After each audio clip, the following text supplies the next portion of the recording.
ამას უკვე თამარ ბუბაშვილისგან შევიტყობთ, კარგია, ეროვნული სააგენტოდან ჩაგვერთვება თამარ დილამშვიდობის. თავარია ორივე თამარი ვარ გოდერძი, დილამშვიდობის, დიახ, ცივი და სუსხიანი ამინდების შემდეგ გასულ კვირაში მთელ საქართველოში გამოიდარა, ქონდა მზიანი თბილი დღეები, უფრო მეტიც ტემპერატურა 17-18 გრადუსამდეც კი ავიდა. საინტერესოა გაგრძელდება თუ არა მზიანი დღეები. ჩვენ შეკითხვებს თამარ პაპაშვილი, სინოპტიკოსი უპასუხებს. მოგესალმებით. ქაბატონ თამარ, მგონი დადგა ზაფხული, ისეთი ამინდები ქონდა. სანამ ზოგადად შემდეგ კვირაზე ვისაუბრებთ, ყველაზე მაღალი ტემპერატურა სად დაფიქსირდა? ეს დღეები საინტერესოა. მოგესალმებით კიდევ ერთხელ. აი გუშინ ზუგდიდში უკვე მაგალითად 25 გრადუსი დაფიქსირდა, პლუს 25 გრადუსი, თბილისში პლუს 19. ეხლა ეს აღმოსავლეთ საქართველოსზე რო გამოვიდეთ და მთიან და მაღალმთიან ზონებშიც ესეთი მაღალი საკმაოდ 13-15 გრადუსი. 25 გრადუსი საკმაოდ მაღალია, 25 გრადუსი საკმაოდ მაღალია, მაგრამ ეხლა ამაში არაფერი განსაკუთრებული არ არის, იმიტომ რომ ზოგადად მარტის თვე უკვე გაზაფხულია, ტემპერატურები იმატებს ბუნებრივად და ისედაც ეხლა რაც იყო შექმნილი სიტუაცია, თქვათ, დაბალი წნევის არის გავლენის ქვეშ იყო საქართველოს და ციკლონური ზემოქმედების, ეხლა უკვე ჩაანაცვლა დაბალი წნევის არე, მაღალი წნევის არე, ანტიციკლონია, ანუ ანტიციკლონი უკვე ვიცით, ხო, რომ განაპირობებს უნალექო ამინდებს და აი უფრო ეს ზაფხულში თბილ წელიწადის თბილ დროს დღის მაღალ ტემპერატურებს, თუმცა ღამის ტემპერატურები კვლავ დაბალი დაგვრჩება. მაშინ მივყვეთ, როგორი კვირა გველის ამინდის მხრივ, რა ხდება დასავლეთ საქართველოში, შემდეგ აღმოსავლეთში და ესე დავიწყოთ.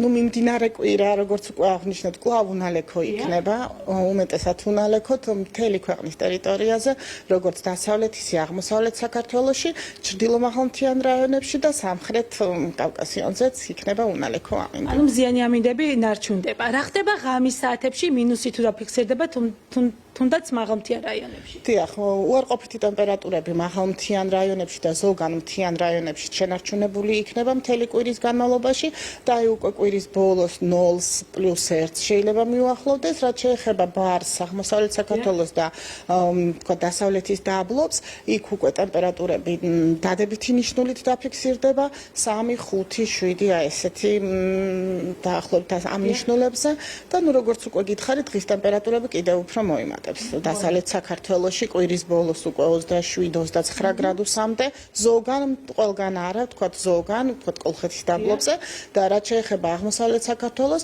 აქაც თუ ეხლა 15-20 გრადუსის ფარგლებშია, კვირის ბოლოს უკვე 23-25 გრადუსამდე შესაძლოა ავიდეს. ქაბატონ თამარ, მარტისთვის საინტერესოა ეს გრადუსი 27, 25, 28 ახსენეთ, ხო? თუ ითვლება მაღალ ტემპერატურა თუ ჩვეულებრივ ნორმა შეიძლება ჩავთვალოთ, იმიტომ რომ უკვე გაზაფხულია. იცით როგორ არის? კი, ნორმაზე მაღალია ეხლა, თუმცა მარტის ცვალებადი ბუნებიდან გამომდინარე, აი არაფერი არის. ისედაც უკვე გვაჩვენა, ხო, მარტმა თავის ბუნება თოვლის დაიწყო, ანუ 1 მარტს თოვდა თბილისში, მერე ცივი ქარები გქონდა, ეხლა მზიანი დღეები და თბილი მაღალი ტემპერატურები, მაგრამ ნუ აქ არ გაჩერდება მარტი და გვიჩვენება აირიოს ამინდები. აირევა ამინდები, არამდგრად ამინდებს კვლავ ველით მარტის ბოლო 2 კვირის მანძილზე. ანუ მარტი გამოავლენს თავის ხასიათს, ხო? მარტი გამოავლენს ნამდვილად, კი. ქაბატონ თამარ, რა ხდება მთის კურორტებზე, თუ დაიწყება იქ თუნდაც აი ამ ამინდების გამო თოვლის დნობა, ვიცით რომ ახლა არის სკოლის პერიოდში დასვენებები, ბავშვები შეიძლება წაყვანილი იყავთ მშობლებს მთის კურორტებზე და საინტერესოა იქ თუ შენარჩუნდება თოვლი, იმიტომ რომ მოდი ვთქვათ, რომ მთას და მთის კურორტებს უხდება თოვლი. თოვლის საფარი ჯერჯერობით არის საკმაოდ კარგი, ესეთი მაღალმთიან ზონაში, ქვეყნის საკურორტო ზონაში თუ დღის ტემპერატურა იქაც მაღალია და ნუ არაჩვეულებრივი ამინდია ამ თვალსაზრისით, თოვლიც არის, მზეც არის, ახლა რუჯიც შეიძლება კიდევაც მიიღოს მოყვარულმა აი ზამთრის კურორტების და თუმცა როგორც უკვე გითხარით, ღამის ტემპერატურები უარყოფით ნიშნულებზე დარჩება და ესეთი სწრაფი დნობა არა, თანდათანობით ნელა დნება თოვლი. კი ბატონო, თოვლის დნობასთან დაკავშირებით მინდა კითხოთ, რამდენად სიხშირით წავა ეს პროცესი, იმიტომ რომ როდესაც ვამბობთ 27-28 ტემპერატურა მაინც მაღალია, ხომ? აი ამ მიმართულებით თუ იქნება ცვალებადობა. დიახ, 27 და 28 გრადუს როცა ვამბობთ, ვიგულისხმობთ ჩვენ დაბლობ რაიონებს 0-დან 200 მეტრამდე სიმაღლეზე მაგალითად, ხო?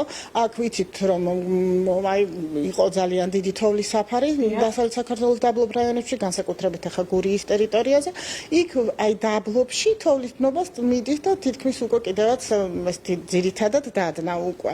და რაც შეეხება მთიან და მაღალმთიან ზონას, იქ უკვე კიდევ ერთხელ გავიმეორებ, ანუ ღამის უარყოფითი ტემპერატურები მაინც თავის საქმეს აკეთებს და თოვლი უფრო ნელი ტემპით დადნება. კი ბატონო და ბოლოს რა ამინდები გვექნება დედაქალაქში თბილისში თუ შეგვინარჩუნდება ესეთი მზიანი დღეები და ტემპერატურა მაქსიმუმ რამდენს მიაღწევს? მზიანი დღეები თბილისში შენარჩუნდება, ეს კვირა დღითი დღე მოიმატებს ტემპერატურა, თქვათ 20, 22, 23 და კვირის ბოლოს უკვე 25 გრადუსამდე წავა.